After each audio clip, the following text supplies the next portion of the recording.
Pernah kebayang nggak gimana caranya sebuah melodi bisa jadi jembatan ke hati seseorang? Nah, hari ini kita akan menyelami kisah di mana iman dan seni itu berpadu dengan begitu indahnya. Ini adalah kisah tentang Sunan Bonang, seorang wali yang berdakwah lewat alunan musik. Kita mulai dari pertanyaan inti nih ya, yang akan membingkai seluruh cerita kita. Gimana sih caranya alunan musik bisa menyentuh, bahkan mengubah jiwa seseorang?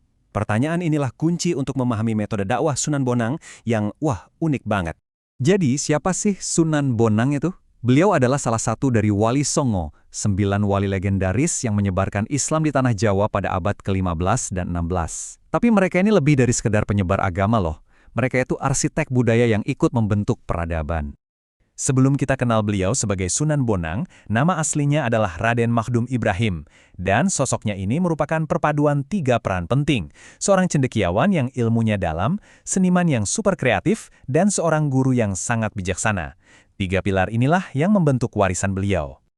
Tapi, dari mana sih semua kebijaksanaan itu datang? Ternyata, perjalanan awal beliaulah yang jadi fondasi dari karakter dan ilmunya yang luar biasa itu. Latar belakangnya aja udah luar biasa nih. Beliau itu putra dari Sunan Ampel, salah satu wali besar juga.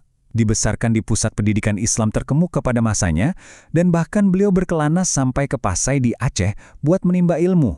Ini bukan sekedar perjalanan biasa ya. Ini adalah persiapan untuk sebuah misi yang sangat besar.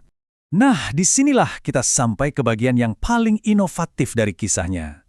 Coba bayangin, gimana caranya memperkenalkan gagasan baru ke masyarakat yang budayanya udah begitu kuat? Jawaban Sunan Bonang sungguh jenius. Inilah kuncinya, instrumen yang disebut bonang. Yap, dari alat musik inilah nama beliau berasal. Sunan Bonang itu nggak datang dengan pedang atau paksaan, tapi justru lewat melodi yang udah akrab banget di telinga masyarakat Jawa. Jadi, poin krusialnya adalah beliau mengisi musik yang sudah ada dengan makna yang baru. Ini strategi akulturasi budaya yang brilian banget. Tembang seperti Tombo Ati atau Penyembuh Hati itu bukan cuma hiburan. Di dalamnya terkandung ajaran tentang keimanan, akhlak, dan spiritualitas. Karena beliau merangkul budaya lokal, bukan memberantasnya, pesannya jadi terasa dekat dan gampang diterima. Dan metode dakwahnya yang unik ini membawanya pada sebuah pertemuan yang akan menjadi salah satu kisah transformasi paling terkenal dalam sejarah Nusantara. Coba kita bayangkan Sunan Bonang dalam perjalanannya. Mungkin sendirian membawa misinya dari satu desa ke desa lain. Suasananya hening tapi penuh dengan makna.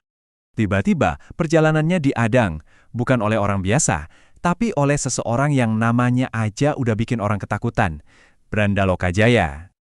Perlu kita pahami nih, Branda Lokajaya ini bukan penjahat biasa.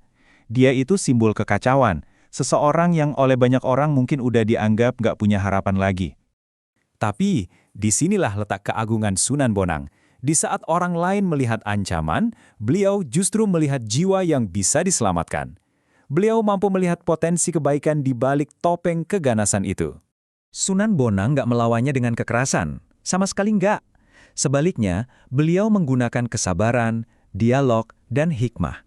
Beliau menyentuh sisi kemanusiaan Branda Lokajaya, sesuatu yang mungkin udah lama terkubur. Dan inilah puncaknya.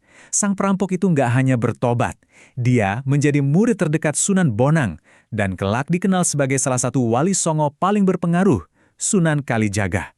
Sebuah transformasi total yang mengubah arah sejarah. Keren banget kan? Kisah pertemuan itu sendiri udah jadi warisan yang luar biasa. Tapi, ayo kita lihat lebih dalam lagi, apa saja sih ajaran abadi yang bisa kita petik dari seluruh hidupnya. Kalau kita rangkum filosofinya, ada 3 pilar utama. Pertama, berdakwah dengan hikmah, bukan paksaan. Kedua, rangkul budaya sebagai jembatan, bukan sebagai musuh.